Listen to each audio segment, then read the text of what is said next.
Welcome back to another edition of Chicago Crossing Model Railroad.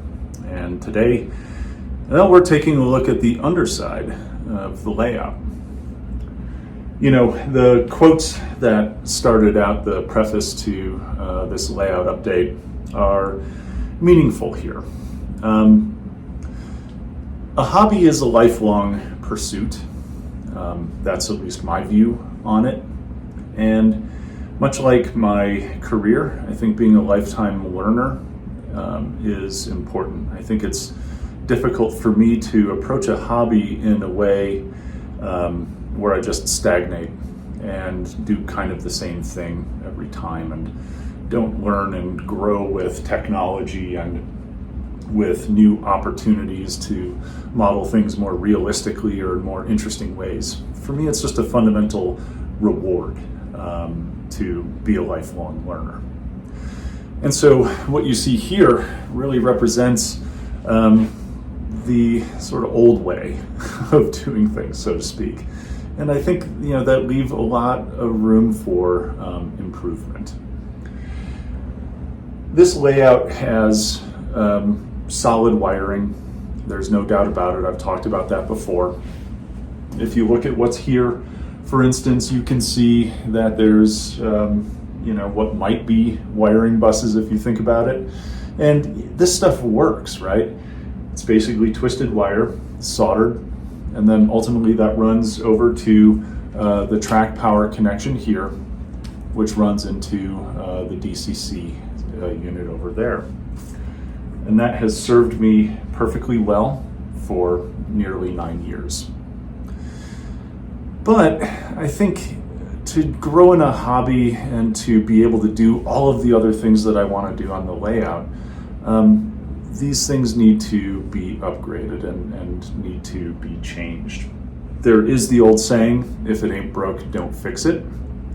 But that works in opposition to my journey as a modeler and as somebody who is a lifelong learner seeking to find out and do new things. So as you can see here, it's a jumble. All of these red and whites are all of the track feeds. All of the black wiring here, this is all to switch machines. There are a ton of switch machine switches on the front fascia. In addition, over here, this is all of the jumble of wiring whose sole purpose is to make small LED dwarf signals red or green. That's a lot of stuff there, right? Modern tech probably can do a better job of that, and so modern tech probably should do a better job of that. And so now it's time to really take the aspirations and put them into practice. And so how do we do that, and what is it that's actually going to be happening here? Well, first and foremost, as you saw in the beginning, I've taken away all of the LED wiring systems, the just plug systems, and those are great. Those will go back on. I do actually like those. It is important to simply note that in the layout, there are actually other wiring buses here, which if you tilt down, you can see. These terminal blocks here are actually for all of that tiny LED streetlight wiring. And that stuff is its own hornet's nest of fragile wiring. I mean, you look at the grade on that, and that is just super tiny, and it's kind of everywhere.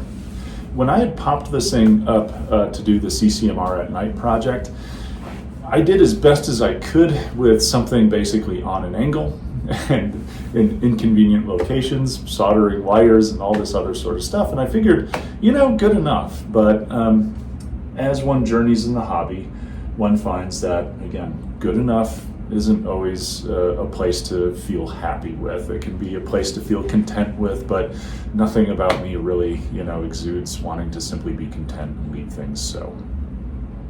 A lot of this wiring will get cleared away over time. And what will happen in its place is more organized terminal blocks for all of the DCC feeders. That's a key thing. The other thing that will happen is much more organized wiring for all of the LEDs. Switch machines, yeah, I'm getting rid of these solenoid things. I mean, it's one thing to have your layout sound like a pinball machine every time you operate it. It's another thing also to have the sort of inconsistency with which they work. What will go in their place? Well, I picked up one of these just to play around and see what I could find about it. One issue with these is they're not exactly the most compact things in the world, and so this may not be the final solution. There are actually slow motor machines that are smaller than a tortoise. But I'm a scientist. I experiment. So hey, here's my experiment. Let's give it a shot. Where are we going to give it a shot? Probably not on this layout. When you want to do something new, what you do is you establish proof of principle, a test bed. Is Chicago Crossing the right test bed for doing the sorts of things that I want to do? In other words, is it worth, without any priming or practicality, sort of taking this stuff and ripping it all out and then starting fresh and hoping that it works the same way? Probably not. So what is the test bed? Probably a little 1x4 or 1x5 switching layout, modeling Cherry Street on Chicago with cool little businesses like Big Bay Lumber and the Pickens Cane Warehouse, maybe more realistic semi-scratch built version of that. And that will be the opportunity to test the terminal block system that I want to use. It'll be an opportunity to test the switch machine systems that I want to use. It'll be an opportunity to test Arduinos and all sorts of other things that then can end up on this layout in a bigger scale. It also just sort of scratches the itch of wanting to do something new. I've had this layout for a long time.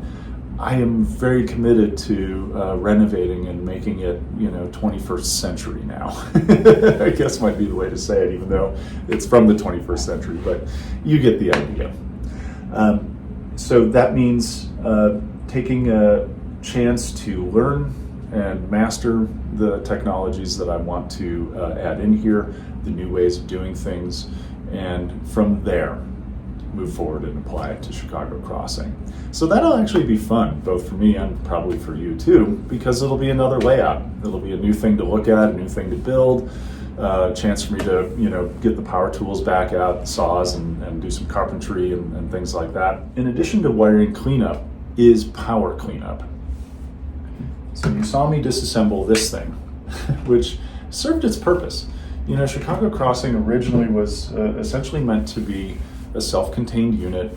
I could take this thing up, take it out from the basement, move it back into the basement, whatever. I mean, it's a tight fit, don't get me wrong. We had to take the door off probably in order to be able to move it around. But that self-containment doesn't work with the amount of power items that have to go into here, which is only going to increase with additional signaling control or anything else I wish to add. And so in order to make that stuff work out, the power has to be off the layout. And some of the computation has to be off the layout as well.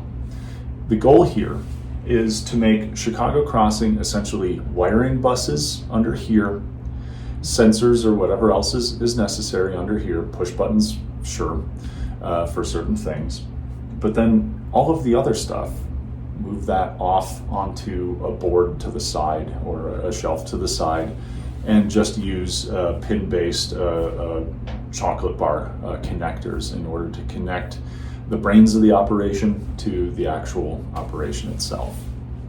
There's a beautiful example of this on the Chadwick Model Railway channel. That's actually one of the channels I've been watching, among others, to regain some access into what people are doing in the field, whether or not they like it, and what I might want to do for Chicago Crossing.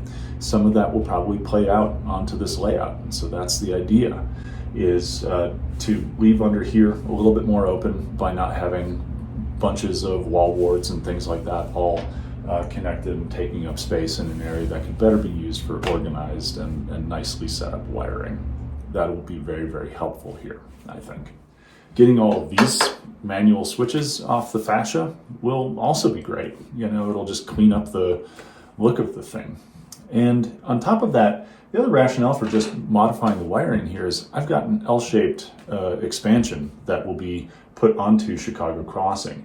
It'll be made such that it's bolted on so that it can be removed and parted out and brought up, so essentially modular. And so that also means, making sure that the wiring here can really take another module using, pin-based connectors or something similar to connect on and off if I need to move this thing up, or I don't know, aspirationally, maybe show this at the local train show in Denver in March of some year. Being able to port this thing around will be helpful. So having all the power on one little module that can be pulled up, having the layout, having the extension, all that sort of stuff just makes life a lot easier, I think. And so that for me is a key component of this. So that's just to give you a flavor of where we are. Mid-demolition, slow, disciplined, make sure that I know what I want to do ahead of time and don't just slapdash stuff back on here again. That'll be it for today's update. Welcome to the upside down. It'll be like that for a little while, I suspect. Anyway, have a good rest of the weekend. Take care.